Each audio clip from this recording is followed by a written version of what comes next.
Tonight on CBC Vancouver News. We know this is a big change, and we appreciate that some people in our community may feel uneasy about being recorded. Switched on.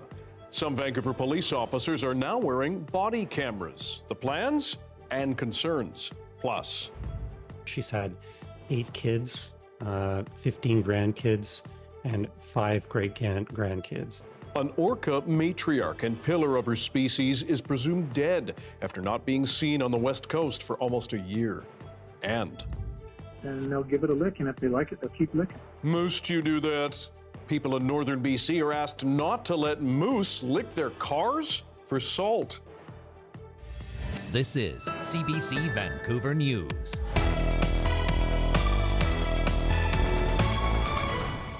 Hello, I'm Dan Burritt. Thanks for joining us. If you live or around Vancouver, starting today, you may notice some police officers wearing body-mounted cameras on their chests. It's part of a new pilot project that will allow the department to record their interactions with the public. The VPD says it's trying to boost trust and transparency. But as Michelle Gassoub explains, the technology has its critics. Quick double tap. You hear that audio cue. It started recording.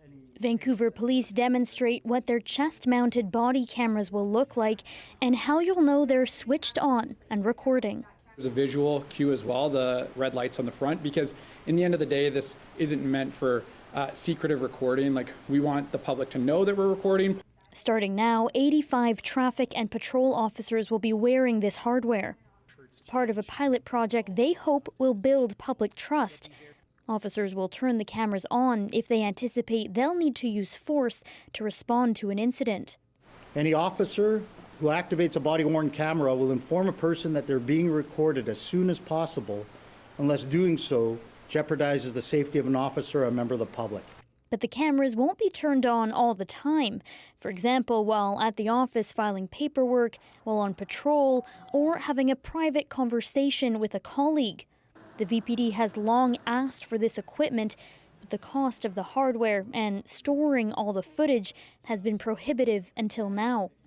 That'll change thanks to $20,000 in funding provided by Vancouver City Council. We know this is a big change, and we appreciate that some people in our community may feel uneasy about being recorded. We understand, too, that some may have questions about how the pilot program is going to work. Critics of the technology say they're worried about protecting privacy and the potential chilling effect on political protest. And the studies around them have yielded mixed results.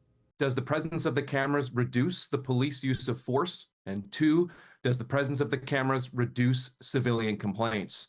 In some circumstances, the presence of the cameras does reduce these 2 things. In other circumstances, though, it's been found in controlled peer-reviewed studies that the presence of the cameras actually increases, so there's an increased police use of force. The pilot project will run for 6 months and, if successful, will be extended to include all VPD officers. Michelle Gassoub, CBC News, Vancouver. Police in Coquitlam are trying to piece together a shooting in a busy area this afternoon. Mounties say they rushed to Johnson Street and Glen Drive just before 3 p.m. after receiving multiple reports that several people had shot at a vehicle and were pointing a gun. There are no reports of injuries. Officers say they arrested 2 suspects and found bullet holes as well as casings. They're asking any witnesses or anyone with dash cam footage to contact them. A 3rd child under 10 years old has now died in BC from complications linked to influenza. The BC Centre for Disease Control says it received a report of the death during the final week of 2023. Last week, the centre reported the deaths of 2 other children under 10, also from flu-related illnesses. Health officials say flu cases are rising in the province, along with RSV. They're urging more British Columbians to get vaccinated, and those shots are free. Vancouver outdoor company Arcx has won a court battle against Adidas over a confusingly similar store in Kitsilano. A BC Supreme Court judge has granted Arcx a temporary injunction barring Adidas from using the name Terrex. Terrex opened a year ago just a few doors down from Arcx on West 4th. Arcx filed a lawsuit back in February claiming the Adidas store was causing confusion and wrongfully suggesting an association between the brands. Adidas has denied all allegations of trademark infringement. The court judgment says the injunction will expire if Adidas is granted the appropriate trademark registration for Arcx. You will soon have a better idea of just how much people are paying for rent in your city. Rentals.ca is partnering with Statistics Canada to track trends in the rental industry, and together we'll release a new rental housing index. Rentals.ca will provide information to StatsCan. That agency will then be responsible for aggregating and analyzing it. Rents are often posted on sites like Craigslist and vary wildly depending on how long someone has lived in a unit. The new rental housing index will try to make rental rates more transparent. Advocates in the downtown east side are pushing to expand free Wi-Fi in that neighborhood. They argue drug users need to have access to life-saving apps like Lifeguard and Brave. You press a button when you go to use drugs, and then if it won't, like within 75 seconds, if you don't press the button again, it will go straight to an alarm and it will call an ambulance and do GPS tracking to your location. Right now, there are 521 free public Wi-Fi spots in Vancouver, including in Chinatown and Yaletown, but the city's poorest neighborhood only has spotty free coverage. Advocates are appealing to various levels of government and internet providers to expand the free coverage. A well-known drug activist who had his mushroom dispensaries raided in November says he has now mailed samples of illegal drugs to every MLA in BC. Dana Larson says he sent 1 gram of magic mushrooms and a cocoa leaf for Christmas to show MLAs what he calls the benefits of the substance's medicinal effects. I wanted to show our elected officials what these things really are. There's nothing to be afraid of when it comes to a coca leaf or a mushroom. And in fact, both these substances have a lot of benefits and a lot of positive uses. The package also included a user guide and a 2-page letter calling on MLAs to rethink drug policies. Eleanor Sturko, the BC United critic for mental health and addiction, called Larson's move inconsiderate. Public Safety Minister Mike Farnworth has also condemned it. An orca matriarch, known as one of the most prolific female killer whales on record, is presumed dead after nearly a year without a sighting on the West Coast. As Janella Hamilton shows us, researchers say T46 had a huge impact on the growth of the transient killer whale population. T46 was a really important member of the transient killer whale community. Taryn Scarf says T46, or Wake as she was nicknamed, was a matriarch of her pod and had an impressive number of offspring. She mothered 8 different calves, so 5 females and 3 males. She has over 15 grandchildren from her female calves and already had 5 great-grandchildren during her lifetime. So she produced really greatly to the transient killer whale population, and she made a really positive impact. T46 was last spotted on February 20th near Alert Bay, an island community off the northeast coast of Vancouver Island. Since then, her family has been seen repeatedly without her. In the transient killer whale population, individuals will frequently separate from their group and then rejoin at a later point. In the case of T46, she was almost always seen traveling with her 3 sons and her daughter, so for her to not be seen with that grouping is quite rare. Experts say carcasses of dead whales are located in fewer than 5% of cases. They don't show up, and there's a good sightings history of their families without them, and then they're presumed deceased. And that's tended to work very well for confirming death. T46 was first observed in 1976 when she was captured in Puget Sound with 5 other orcas, set to be sold to an aquarium. But the potential sale became the subject of public outcry. There was a big protest around this event, and as a result, these whales were set free, sparking an end to the live capture industry in BC and Washington state. Scarf says transient killer whales have been thriving on the West Coast, unlike endangered southern resident killer whales, which depend on dwindling Chinook salmon stocks. Whereas the transients eat mammals, the southern residents primarily will eat Chinook salmon, so a much smaller prey availability for them. Scarf says while it is always sad to mark the death of any orca, T46 was in her late 50s, the average lifespan for a female killer whale. Janella Hamilton, CBC News, Vancouver. The calendar may say it is winter, but you may not know it with an early burst of spring blooms popping up in some places. The premature sight and scent of some magnolias in Vancouver's West End is especially turning heads and creating a bit of a buzz with locals and pollinators alike.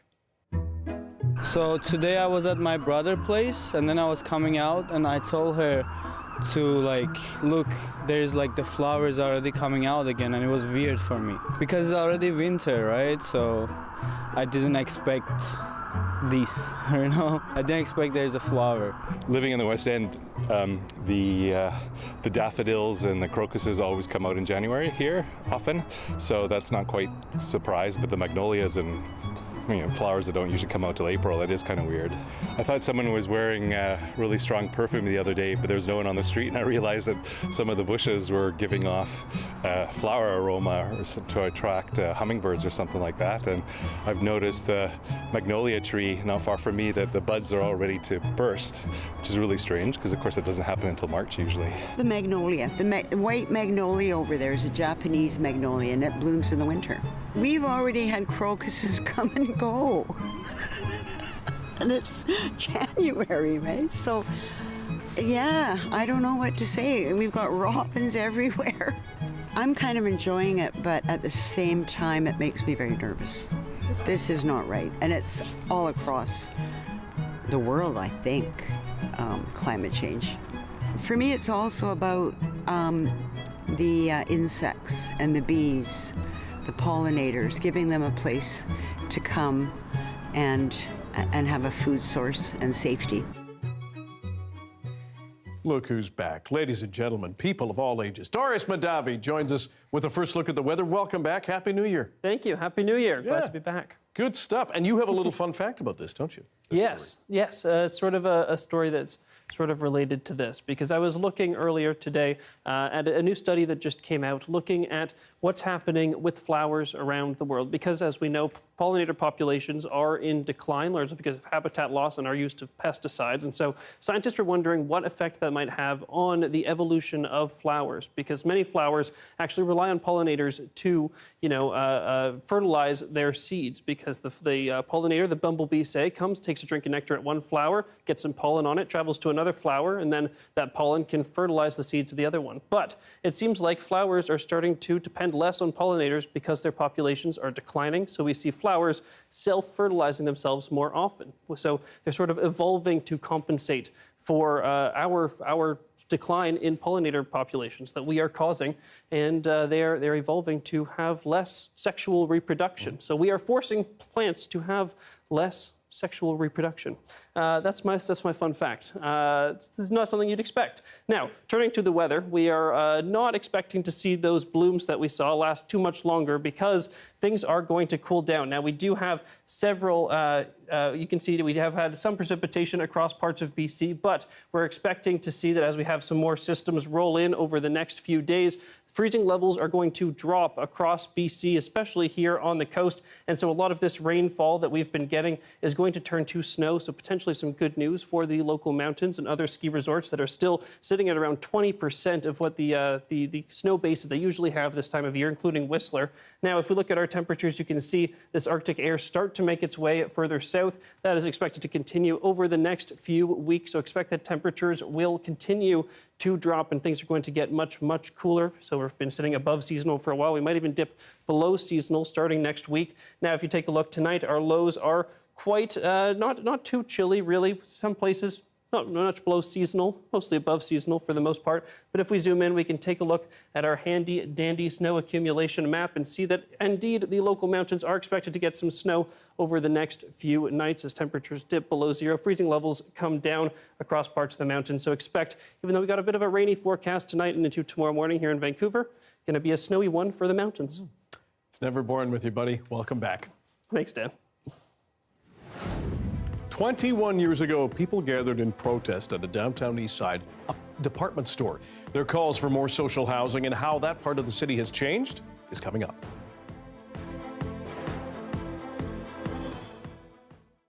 And thanks for joining our commercial-free live stream tonight. A referee on PEI is hoping her recent debut in the Maritime Junior Hockey League will inspire others to consider officiating.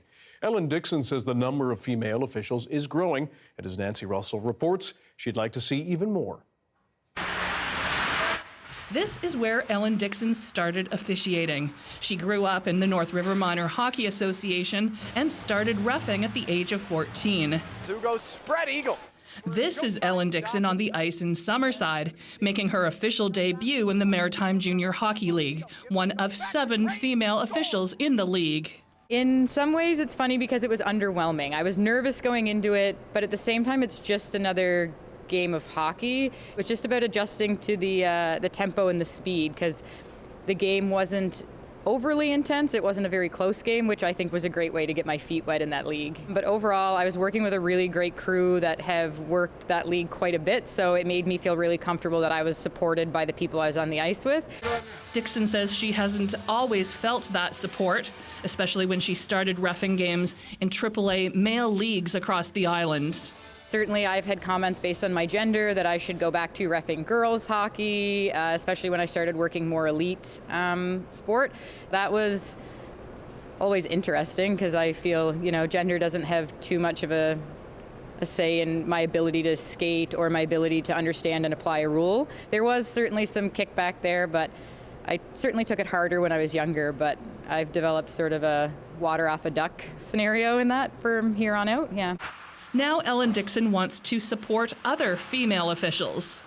I think there's always going to be concerns just because there's just a lot of intensity in hockey. There's emotions run really high in the rink, things are going to happen, but I think it's just important, especially in the female side, to have that sense of community, that there's people who are going to be there to support them.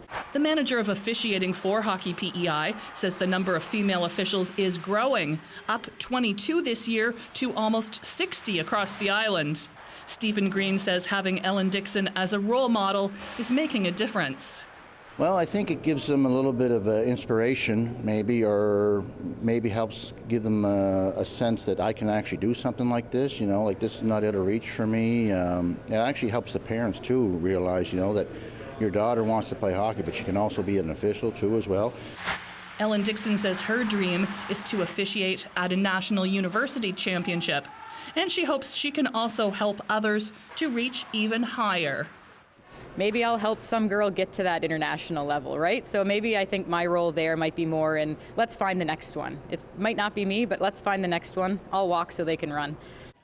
Ellen Dixon also hopes to find a regular spot in the rotation here in the Maritime Junior Hockey League. Every game a chance to inspire more girls to follow in her footsteps. Nancy Russell, CBC News, Cornwall.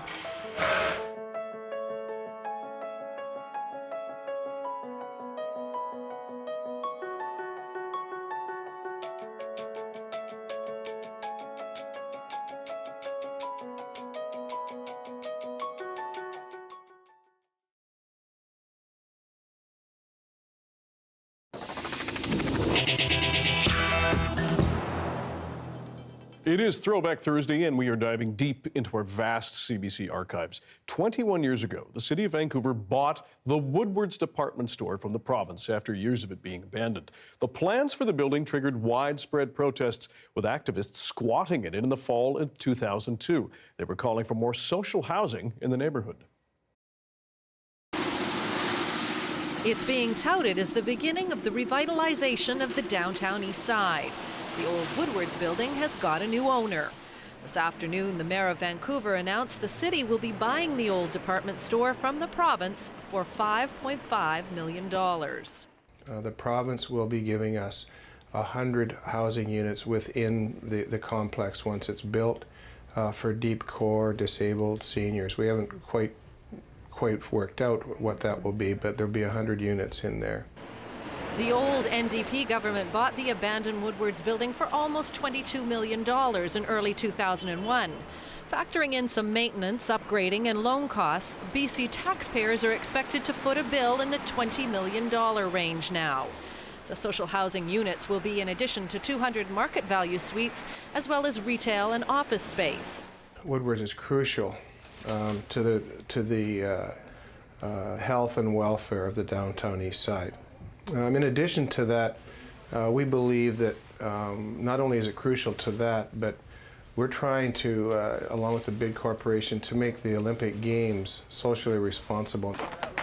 Last fall, activists occupied the street outside the building for several weeks as they demanded it be converted entirely to social housing. Today, Jim Layton says the 100 units can be considered a small victory, but he's going to keep up the fight for more. So there's lots of ways of finding, lots of means of funding 250 units. And our challenge to the government was to step up to the plate and be innovative and find those ways of funding that. It will be up to developers and city staff to come up with an actual plan for the building. This past Friday, the city began looking for business partners. But one Vancouver developer is dubious, saying it's just too big a project for one company. It may appeal to a much wider range of developers who would be able to come in and participate in a smaller amount of risk for a smaller amount of money and maybe try something there. I think that's a good idea to break it up. I think part of the problem has been that it's such a large investment. It's probably $80 to $100 million. And there's not too many people who are going to come down into this part of town and tackle something like that. But Mayor Campbell disagrees. He says much interest has already been expressed on many fronts. And if the Woodwards building is developed, the Liberal government will be doing something two previous governments were unable to do. Deborah Goebel, CBC News, Vancouver. Joining us now to look back on that historic building and how it's changed over the years is Clint Burnham. He is a professor of English literature at SFU. Thanks for coming in. Appreciate it. The city's moved to buy Woodwards, and perhaps I certainly was shocked at $5.5 million that they bought it for. It's not the reality today. Create 100 social housing units was being touted as a revitalization of the downtown east side. How do you think that claim holds up today? Well, revitalization, we know it means gentrification or dispossession or displacement. Within a 2-year period from 2010, when the Woodwards opened, to 2012, 400 low-income units in the neighborhood were removed from that kind of housing. 8 hotels shifted over to charging more rent. So that resulted in actually 300 fewer low-income housing units in a 1-block radius of Woodwards. So revitalization or displacement, I don't know, take your pick. Now, the building itself is now, as we've seen, and we see it every night in some of our cameras, mixed-use building. It has housing, restaurants, office space, as well as a university. It's also considered a cause of gentrification, as you mentioned. How accurate do you think that is, particularly given the other amenities that have come in? Well, so there's a grocery store there, but it's a Nestor's, and residents in the neighborhood want a no-frills, to have a more affordable kind of grocery store. And so that's an indication of the kinds of commercial opportunities that come into a neighborhood when it's becoming more upscale, the kind of coffee shops along that strip. There's 4 little gyms and spin classes and all this kind of thing in that 1 block of Hastings. So it's certainly catering to a different population than who have traditionally lived in the neighborhood. Do you think it was realistic at the time to have it fully social housing rather than those other components? Could they have done that? It's a difficult question. I mean, some of it has to do with political will. I mean, the developer in the clip said we don't see how we could do it. West Bank did go in and do it, and they're doing more development in the neighborhood as well, not always to what residents want. I guess it depends on what we mean by realistic. Can we dare to think there can be a community that is affordable for people who live there in a long time, doesn't force them out by having upscale furniture shops and so on, places where they don't feel welcome, but also caters to other residents? I think we can, and I think residents want that as well. What would you say is the biggest takeaway from what happened with the Woodwards building from the time it closed as a department store to now? Well, I mean, what's replaced it or what's continued is that continuing displacement. I mean, we've seen street sweeps for the past couple of years going into the previous city administration of people who are camped out on sidewalks and so on. Treating, I don't know, I don't think it's too much to say treating Hastings Street like another kind of Gaza Strip in a certain kind of way. Just go in and push people out. Is that what we really want? Who may dispute that For sure, comparison, but yeah. I mean, the term we use to talk about this kind of displacement is like settler colonial capitalism, right? That real estate, housing has an economic value, and if you don't have the money for that, to pay for that economic value, then you're out of luck. Clint Burnham, we appreciate your time and your perspective. Thanks very much for joining us. Great, thanks. Almost 3 months into the Israel-Hamas war, and protests for a ceasefire continue. After the break, we bring you the latest and dig deeper into the meaning behind a famous pro-Palestinian chant. Stick around.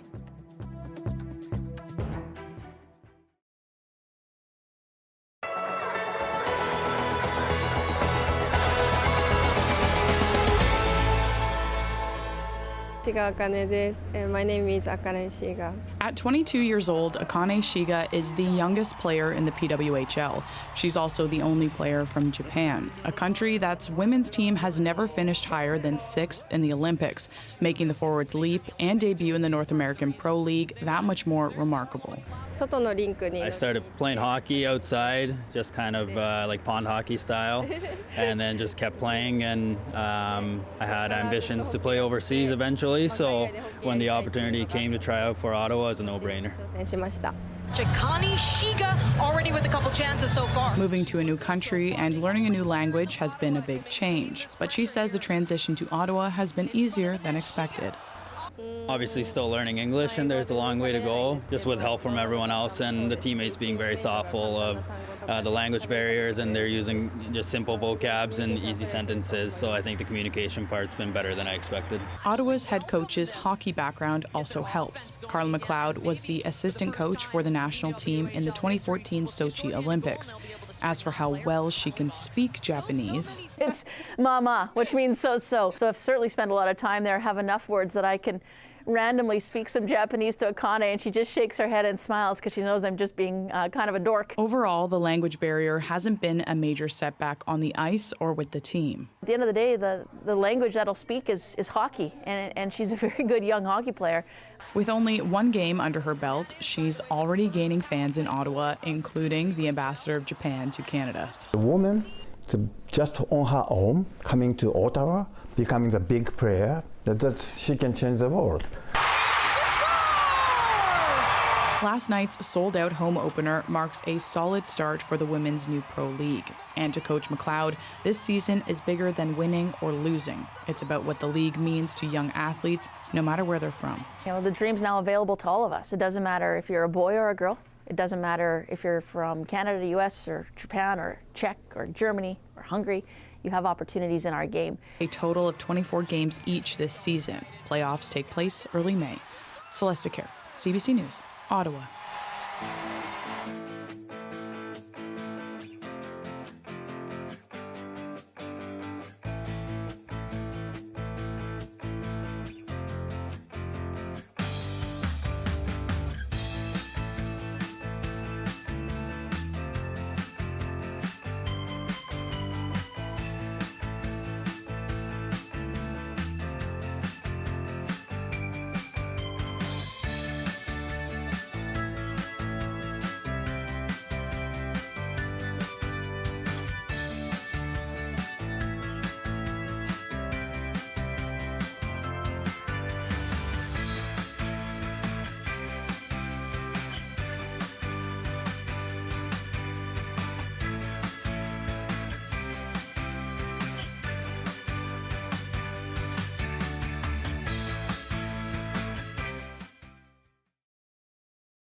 It has been a difficult and emotional day for many people inside a London, Ontario courtroom. Victim impact statements began at the sentencing hearing for a man convicted in the murder of a Muslim family. As Megan Fitzpatrick reports, court will hear as many as 70 statements over 2 days, and a warning, the story does contain distressing details. Loved ones of the Afzal family said it was impossible to put their pain into words, but they tried their best today in a London courtroom. Relatives delivered emotional victim impact statements as part of the sentencing hearing for Nathaniel Veltman. The 23-year-old was found guilty in November, convicted of 4 counts of first-degree murder and 1 count of attempted murder for the little boy who survived but is now an orphan. His parents, Mediha and Salman, were killed, along with his sister Yumna and his grandmother Talat. Veltman deliberately struck them with his pickup truck while they were out for an evening walk in June of 2021. Prosecutors allege Veltman targeted them because they were Muslim and that he was motivated by white nationalist ideology. One of the relatives who spoke today looked directly at Veltman and told him, "You have taken the most beautiful people from my life." The family, originally from Pakistan, were described as caring, compassionate people, always eager to help others. Salman was a physiotherapist, Mediha an engineer who was working on her PhD. Their daughter, Yumna, 15, was described as intelligent and a talented artist. Her grandmother, Talat, a beautiful soul, always smiling. The family members spoke of the toll the murders have taken on them physically and emotionally. By day, they have trouble going about their routines and concentrating at work. By night, they have trouble sleeping, and when they do, they have nightmares about what happened. Outside the court, Muslim leaders urged action to combat Islamophobia. We must remember that hate is a direct threat to the safety and security of all Canadians. As we prepare to listen with open hearts to the impacts that the worst form of Islamophobia has wrought on the City of London and its diverse Muslim community, we must reflect as a nation on how we ensure that this does not happen ever again. There were so many victim impact statements submitted to the court that a second day was added to hear them. That will take place tomorrow. Later in the month, attorneys for the Crown and the defense will make arguments related to Veltman's sentencing. He is facing life in prison with no chance of parole for 25 years for the first-degree murder convictions. The judge will have to decide on a sentence for the attempted murder conviction. She's also likely to determine whether the crimes amounted to terrorism. Megan Fitzpatrick, CBC News, London.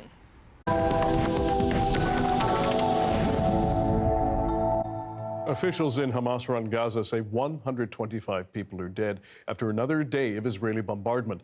Along with the human cost, though, comes worries of the escalating conflict beyond the territory. Our Chris Brown has the latest and a warning for you. The story does contain graphic images. In Gaza, they've resorted to burying the dead in the streets.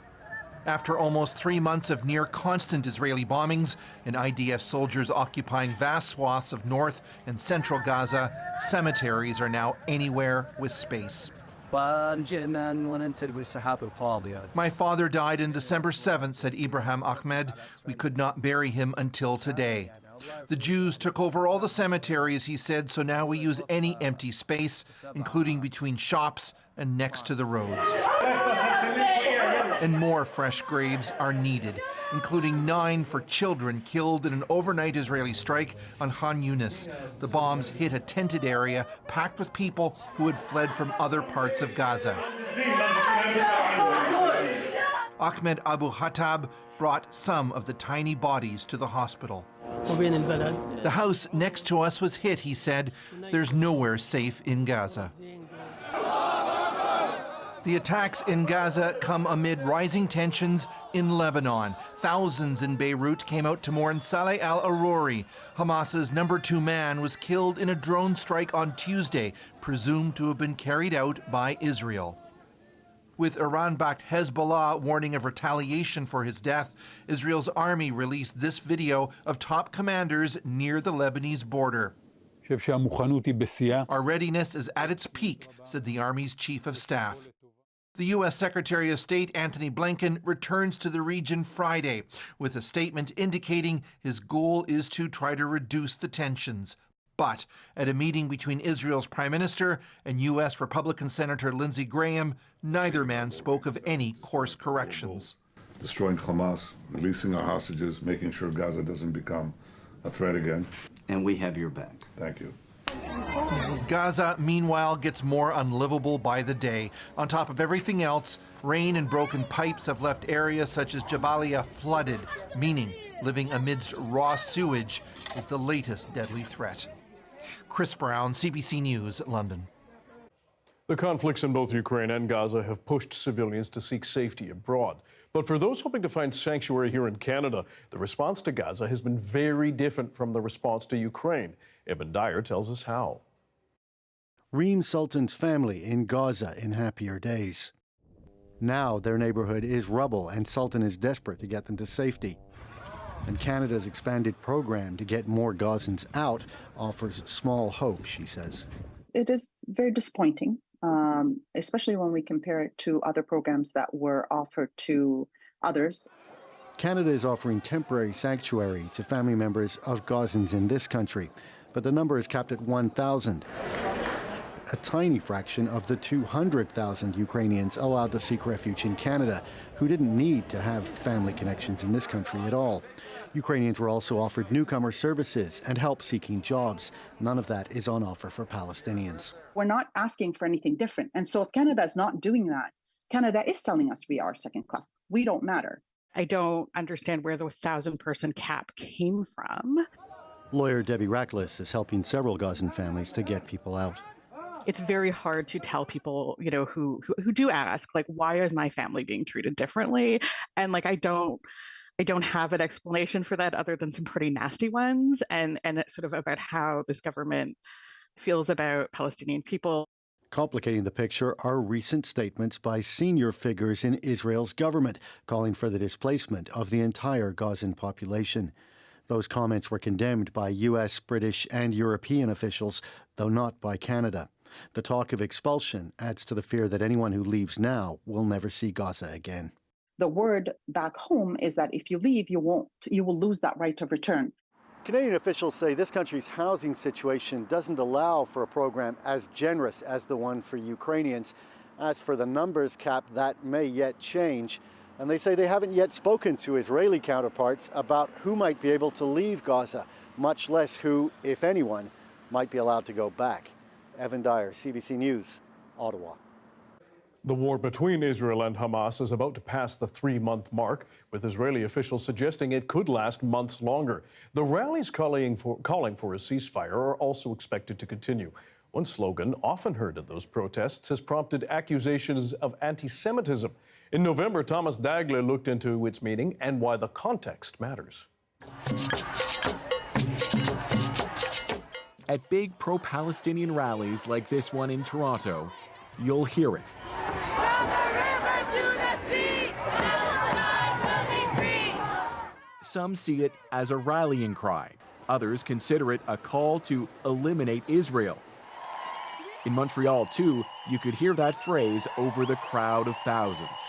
When we say we want Palestine to be free, it's from the river to the sea. The U.S. Anti-Defamation League labels it an anti-Semitic slogan. Canada's Federation CJA agrees. When someone says from the river to the sea, Palestine will be free, I question, where do you see the Jews going? That is hate speech, right? Because it is into the sea that they seek to send the Jews. Some say it's more complicated. We can't always assume the meaning of this or how a particular speaker intends it to mean. We'll get back to that in a moment. First, it's worth explaining that phrase refers to the land between the Mediterranean Sea and the Jordan River, including the two present-day Palestinian territories, the Gaza Strip and the occupied West Bank. But calling for a free Palestine in that entire area is often interpreted as a wish to wipe Israel off the map. In the 1960s, the Palestine Liberation Organization demanded the region return to an earlier era with only Palestine extending from the river to the sea. The PLO later embraced a two-state solution. But then Hamas co-opted the phrase as a murderous plot against Israel. Palestine is our land and nation from sea to the river, from north to south, said this Hamas leader, and we cannot cede an inch or any part of it. In its founding platform, Israeli Prime Minister Benjamin Netanyahu's Likud party used similar wording to say quite the opposite. Between the sea and the Jordan, it read, there will only be Israeli sovereignty. To you, what does it mean? When we talk about from the river to the sea, we're talking about a place that we call home. Palestinian-American writer Yusuf Munayyer uses that phrase, he says, to reflect the hope of freedom and dignity. He insists the dreams of Palestinians don't have to mean nightmares for Israelis. From the river to the sea today, there is one state, an Israeli state, that rules over millions of people, Palestinians, who don't have equal rights, who are not free. That's what has to change. That doesn't mean that there should be any violence against Israelis. U.S. Democratic Representative Rashida Tlaib posted, "From the river to the sea is an aspirational call for freedom, human rights, and peaceful coexistence, not death, destruction, or hate." I'm the only Palestinian American serving in Congress, Mr. Chair, and my perspective is needed here now more than ever. But the House voted to censure her. From the river to the sea, Palestine will be free. In Calgary, police charged this activist with a hate-motivated disturbance for encouraging the crowd to chant what police called an anti-Semitic phrase. The charges were later stayed. In an online briefing, Toronto police announced their own approach. I'm not going to speak generally in terms of other chants, but if we're talking about that specific one, no, it would not meet the threshold of hate propaganda. The phrase may be considered a rebuke of Israel's policies, but is it anti-Semitic? Dov Waxman says not always. He leads UCLA's Center for Israel Studies. It is clearly an anti-Zionist slogan. Although I don't support a one-state solution, I don't think it's inherently anti-Semitic to advocate for one. It sounds like what you're saying is what it means largely depends on who's saying it and what they mean by it. Is that true? Exactly. And also even where it's said and to whom it's said. So, it's one thing about chanting that in a political rally. It's another thing, going into a synagogue and yelling it. In such tense times, words carry weight. Meanings and feelings count. Perceptions matter. Thomas Douglas, CBC News, Toronto. An on-ice experiment calling off post-game handshakes to prevent fights. Why some Newfoundland and Labrador officials think it's a good idea. That's next.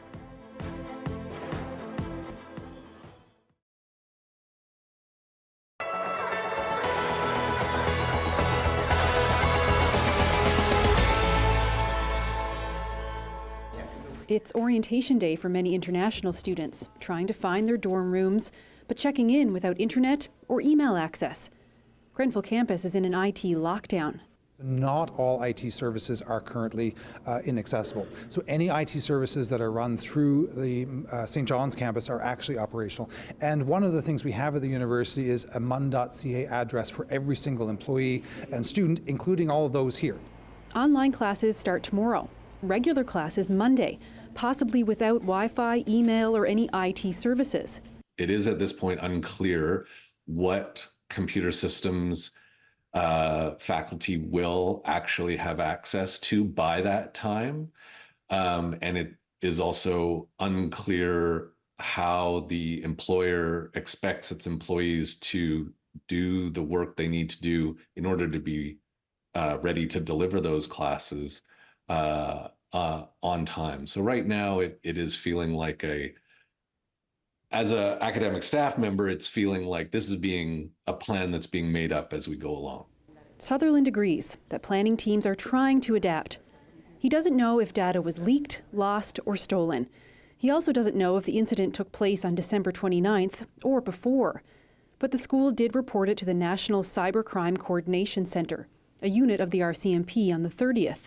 The National Anti-Fraud Center is also aware. There are concerns and there are feelings of uncertainty because the systems that we normally use on a day-to-day basis and don't even think about, take for granted, are not necessarily there.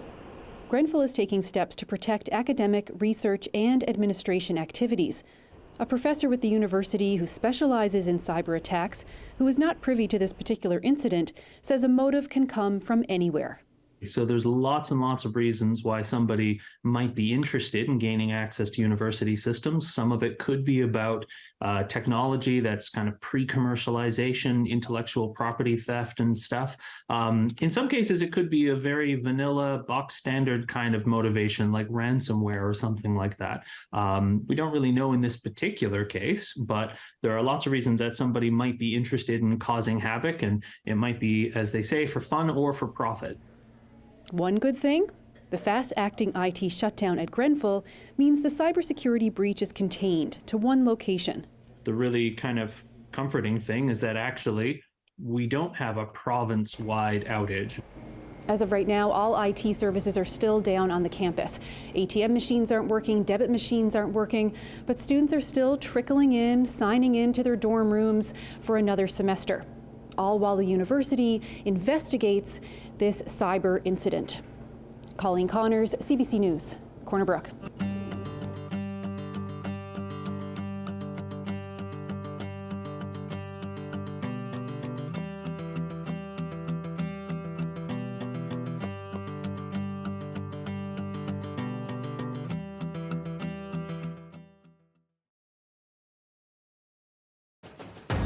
We're sharing really important information with the public, and I feel like this is exactly what our job is, especially as the public broadcaster, especially in morning radio.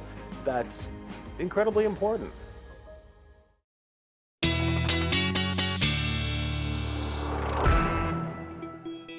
Back again, our science and climate specialist, Arias Madavi, joins us with the forecast and some startling numbers about how warm we actually had in December. Yes, and across Canada, it was a hot one because we saw temperatures well above average and record-breaking temperatures in virtually every province across the country, the territories as well. Now, this graphic is for Vancouver in particular. You can see that we have had some hot Decembers. So this is actually from December 4th to January 2nd, because this is from CBC's climate dashboard, and I just grabbed it today.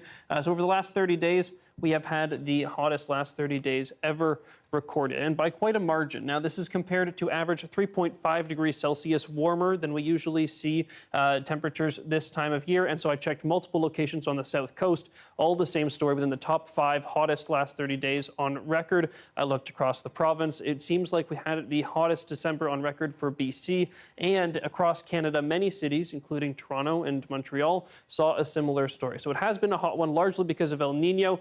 But like I said earlier, across Western Canada, we're going to see that change as some Arctic air starts to make its way further south. We have an Arctic vortex that's going to continue pushing some air down over the next 2 weeks or so, potentially a little bit longer than that. It's potential. There's a potential for that system to then make its way, or not system, but that trend to then follow in the east as well. But we are getting it first. So expect temperatures to continue to come down. We might start to see some snow early next week. It is possible even at sea level.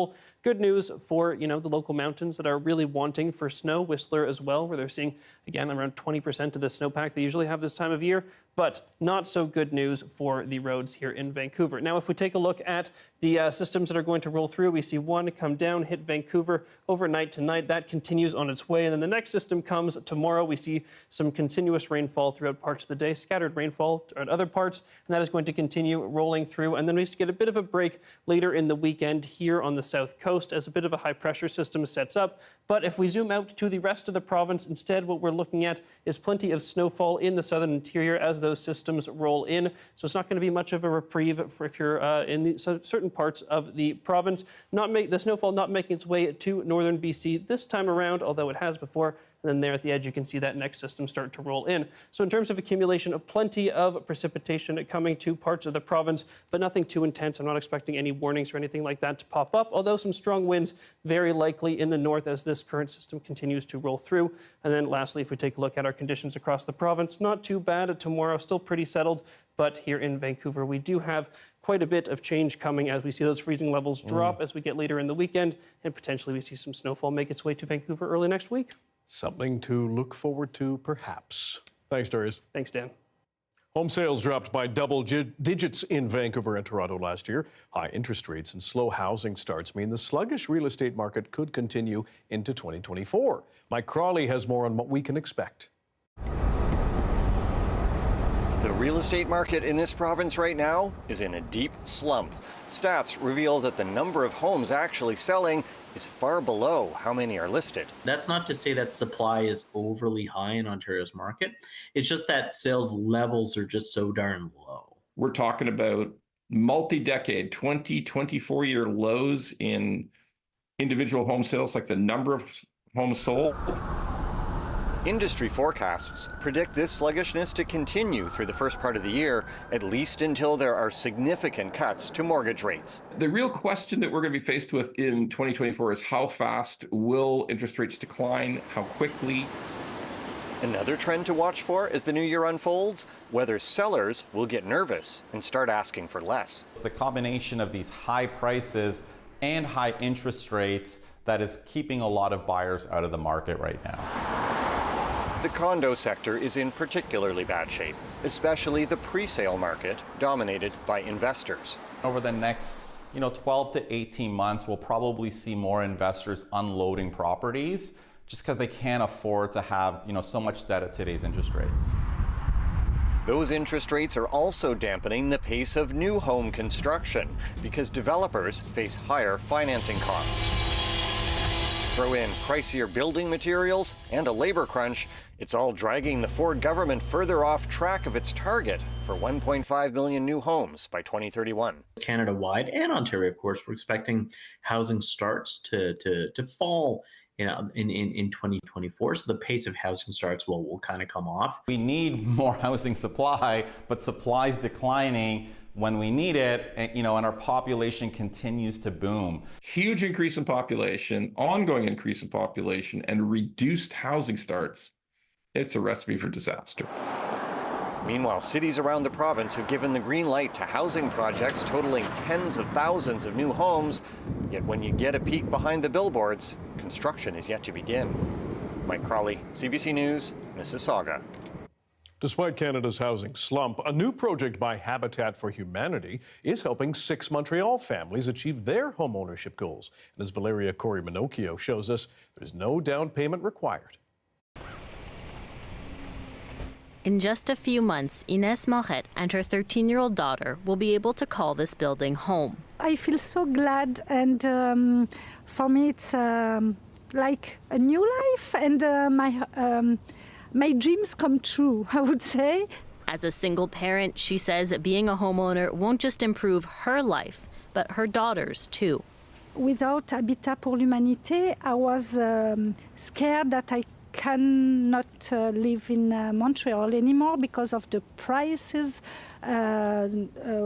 The rent prices are so high. Habitat for Humanity Quebec teamed up with construction company Groupe Montoni and the Montoni Foundation to build the project. The foundation put in $300,000. The company is building the project at a reduced cost and also raised an additional $300,000. Habitat launched a fundraising campaign last month, and it also received some funding from the Canada Housing and Mortgage Corporation. The finished product will look like the building just next door. The executive director says this is one way to help tackle the province's housing crisis. Many years ago, we used to do single home. So this one is unique because it's a six-unit condo. This model is one solution to solve this crisis, because what we see a lot is support and attention for renting. The idea is to give low-income families access to home ownership. There's no down payment, and selected families have a mortgage with Habitat for Humanity Quebec instead of a bank. Most of that mortgage is interest-free, and their monthly payments are only 30% of their gross household income. Families also have to contribute 500 volunteer hours to the organization.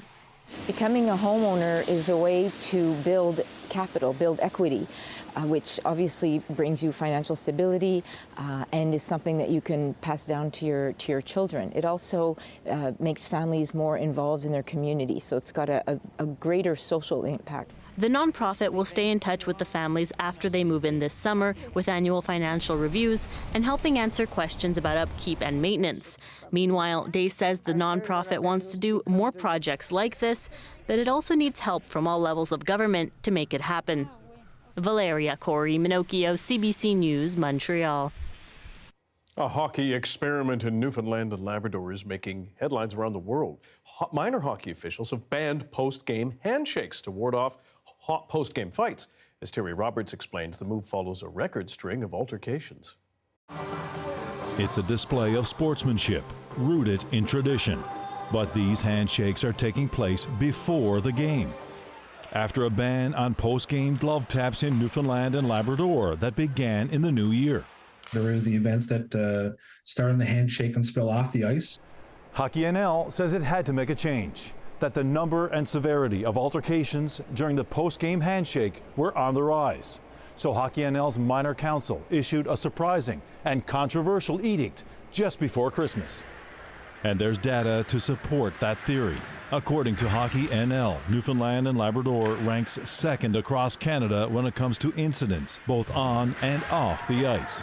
One event is too much in the handshake lineup for us, but the pattern of events and the intensity of those events when they do happen, the gravity of them, the ages we're seeing them at, are concerning. This hockey school owner says the post-game handshake is a breeding ground for trouble. I think it's going to take out a lot of the controversy. It's going to actually help out the referees. But there has been pushback, including from coaches and players at the World Juniors in Sweden. The Premier is asking Hockey NL to reconsider, asking for further explanation, and calling its decision disappointing. I was really shocked when I first saw the headline. This sports psychiatrist in Ontario agrees. To change that for a league or a small microcosm of sport because of bad behavior by a few, I think is setting an example in the wrong direction. Despite the debate, the pre-game handshake is the new reality for boys' leagues. Hockey NL says it will decide on a longer-term strategy after this season. Hockey leaders hope the change will maintain sportsmanship while reducing the number of post-game dust-ups involving players, coaches, and sometimes even parents. Terry Roberts, CBC News, Paradise, Newfoundland. What do you do when you're driving in the winter and you see a moose? We'll have the most accurate answer for you after this.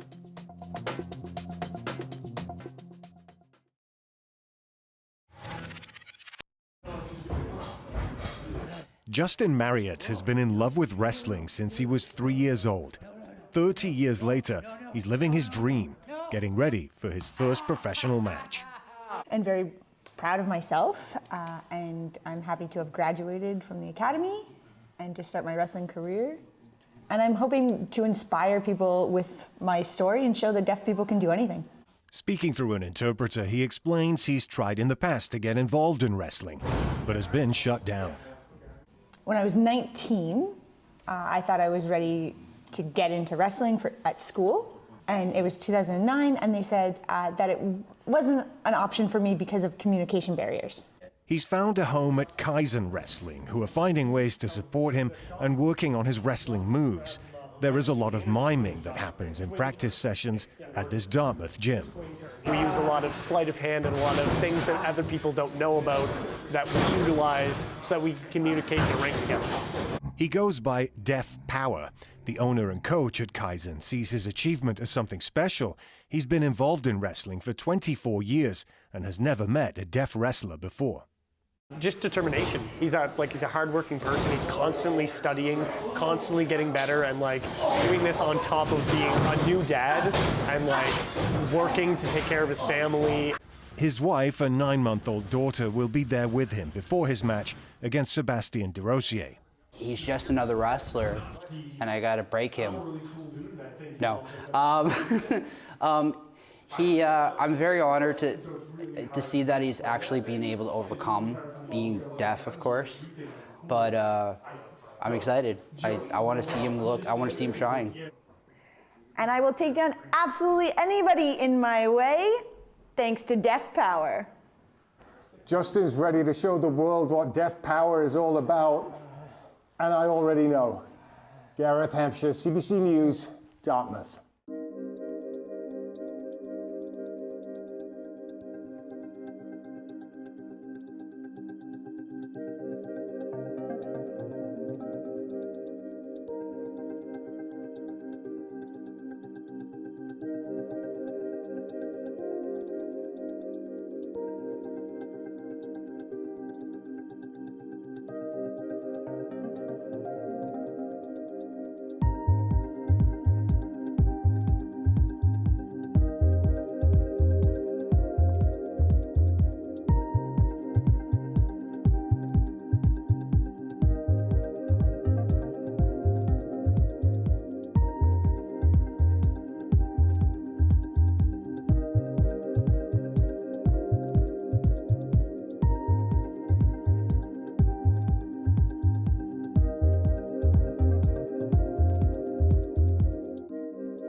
We have a most much-needed reminder from Parks Canada for you. Don't let moose lick your car.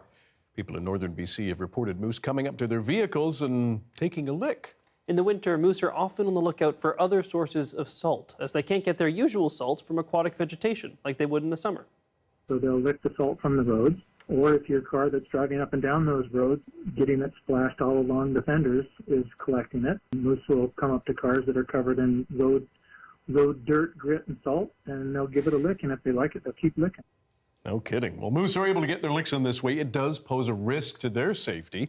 The federal agency says stopping your car increases the risk of moose being killed or injured by other vehicles. If you see moose licking salt off a car, trying to get a snack off your sedan, keep driving. Avoid the animal if you can. Thanks for being with us tonight on CBC Vancouver News at 6. You can watch this newscast on CBC Gem, our free app, as well as on YouTube and our website, cbc.ca/BC. And we will have your next local news at 11 o'clock, right after the National. See you then.